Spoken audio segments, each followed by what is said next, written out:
আমি বেশ কিছুদিন যাবত অসুস্থতায় ভুগছি। তো ঠান্ডার বেশ সমস্যা হয়েছে, ভিডিও দিতে পারছি না। আর আমার যেহেতু ছোটো বাচ্চা আছে, ছোটো বাচ্চা, অসুস্থতা, সংসার সব কিছু মিলে পেজ মেনটেন করা আমার জন্য খুব কঠিন হয়ে যাচ্ছে। আসসালামু আলাইকুম, হ্যালো এভরিওয়ান, আশা করছি সবাই ভালো আছেন। আমি আলহামদুলিল্লাহ ভালো আছি। তবে আমি বেশ কিছুদিন যাবত অসুস্থ, আর অসুস্থতার কারণে আসলে কিন্তু ভিডিও নিয়মিত দিতে পারছি না।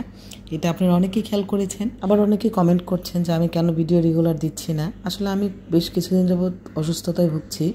তো ঠান্ডার বেশ সমস্যা হয়েছে, ভিডিও দিতে পারছি না। আর আমার যেহেতু ছোটো বাচ্চা আছে, ছোটো বাচ্চা, অসুস্থতা, সংসার সব কিছু মিলে পেজ মেনটেন করা আমার জন্য খুব কঠিন হয়ে যাচ্ছে। তাই ভেবে নিয়েছি এখন আর রেগুলার ভিডিও দিব না, মাঝে মাঝে ভিডিও দিব, কারণ এটা আমার অনেক দিনের পেজ, তো কাজ করতে করতে একটা অভ্যাস হয়ে গিয়েছে। না দিলে আসলে খারাপ লাগা কাজ করে। আর আপনারাও অনেক বেশি পছন্দ করেন আমার ভিডিওগুলো, সেই ভালো লাগা থেকেই আসলে আপনাদের সাথে আমার টুকটাক রান্নার ভিডিওগুলো আমি শেয়ার করি। তো আজকে সকাল সকাল তাকরিমের আব্বু বাজারে গিয়েছিল, বাজারে যেয়ে কিছু মাছ নিয়ে এসছে। তো মাছ নিয়ে আসার পর এগুলো আমি খুলে খুলে দেখছিলাম কি মাছ নিয়ে আসছে। তো এখানে অনেক ধরনের মাছ ছিল, লইট্টা মাছ ছিল, কই, পাবদা, রুই মাছ। তো তাকরিমের বাবা সব মাছ বাজার থেকে কেটে নিয়ে আসে। যদিও আমার হেল্পিং হ্যান্ড আছে, তারপরেও খালা মাছ কাটতে চায় না, তাই সব মাছ বাজার থেকেই কেটে নিয়ে আসে। আর আসলে সবসময় এত মাছ কেনা হয় না, কারণ আমার কাছে মনে হয় মাছ বেশি দিন ফ্রিজে থাকলে সেটা খেতে ভালো লাগে না। বাসা থেকে বাজার একদম কাছে, হেঁটে যেতে 5-6 মিনিট লাগে। তো সেই জন্য আমি বলি যে আসলে প্রতি সপ্তাহে বাজার করবা, অল্প অল্প করে বাজার করবা, সেটা টাটকা টাটকা খেয়ে শেষ করবো, তারপরে আবার বাজার করবা। যাই হোক, মাছ যেহেতু নিয়ে আসছে, তো একটা লাউ কিনে নিয়ে আসলাম নিচে থেকে। সবজিওয়ালা যাচ্ছিলো, ভাবলাম যে মাছের মাথাটা দিয়ে লাউ দিয়ে রান্না করি। আমার আবার মাছের মাথা দিয়ে লাউ দিয়ে খেতে বেশ ভালো লাগে, তাকরিমের আব্বুও পছন্দ করে, বাসায় সবাই লাউ অনেক বেশি পছন্দ করে। তো টাটকা মাছ, টাটকা লাউ খেতে ভালোই লাগে। আর বাইরে যেহেতু প্রচণ্ড গরম পড়েছে, আসলে গরমে লাউ, চাল কুমড়া এইসবের তরকারি খেলে শরীরের জন্য খুবই ভালো। আর সাথে আমি এখানে টমেটোর ডাল রান্না করছিলাম, আর এই টমেটোগুলো আমি ফ্রোজেন করে রেখেছিলাম।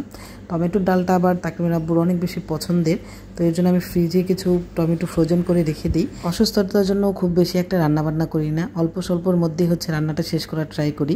তো আসলে তাকরিম ছোট, আবার নিজের শরীরটাও ভালো নেই, রান্নাবান্না সব মিলিয়ে আসলে আমার একটা হজবড় লভ অবস্থা। তাকরিমের আব্বু সবসময় বলে যে শরীর যেহেতু ভালো নেই, রান্নাবান্নার খুব বেশি একটা প্যারা নেওয়ার দরকার নেই, একটা তরকারি রান্না করবো, আমরা সবাই একটা তরকারি দিয়ে খাবো। কিন্তু আসলে সেটা বললে কি আর হয়? আমি যেহেতু রান্নাবান্না করে অভ্যস্ত, যত অসুস্থতায় থাকি, রান্না না করলে আসলে ভালোই লাগে না। আর এই অসুস্থতার জন্য আসলে ভিডিওটাও দেওয়া হচ্ছে না, আর ভিডিও করতে ইচ্ছেই করে না ইদানিং, কেন জানি না। পেজটা আমার অনেক দিনের আর অনেক শখের একটা পেজ। আমি কিন্তু পেজ থেকে ইনকাম করি না, অনেকে ভাববেন যে আমি হয়তো পেজ থেকে ইনকাম করে দেখি রেগুলার ভিডিও দিই। এখন আমি পেজ থেকে ওইভাবে কোনো ইনকাম করিনি, তারপর করতে করতে একটা অভ্যাস হয়ে গিয়েছে, ভালো লাগে আর কি। আমি আপনাদের সাথে আমার টুকটাক রান্নাবান্নাটাই শেয়ার করি, আপনারাও অনেক বেশি পছন্দ করেন, তো সেই জন্যই আসলে শেয়ার করা। কিছুদিন যাবত ভিডিও দিতে পারছি না দেখে আসলে খুবই খারাপ লাগছে। ইদানিং এমন হয়েছে, অসুস্থতা যেমন আমার পিছুই ছাড়ছে না, আর এই জন্য আসলে ভিডিও করতে একটু আলসেমি লাগছে। আসলে শরীরের উপর প্রেশার দিয়ে এখন আর ভিডিও করতেও চাচ্ছি না। তাকরিমের আব্বু তো অনেক বকাঝকা করে যে ভিডিও পরে দেওয়া যাবে, কিন্তু ফেসবুক তো আসলে একটা রেগুলার মেনটেন করে কাজ করতে হয়। আমরা যারা সোশ্যাল মিডিয়াতে কাজ করি, আমরা সবাই জানি যে একটা রেগুলার মেনটেন করে কাজ করতে হয়। এই কাজ করতে করতে আমরা অভ্যস্ত হয়ে গিয়েছি। তো এই রেগুলার জিনিসের মধ্যে যখন গ্যাপ পড়ে না, তখন আসলে খুবই খারাপ লাগে, কিন্তু করার কিছু নেই, যে শরীর চলে না। যাই হোক, আজকে ভিডিওটা এখানে শেষ করছি। সবাই আমার জন্য অনেক বেশি দোয়া করবেন, সবাই ভালো থাকবেন। আল্লাহ হাফেজ।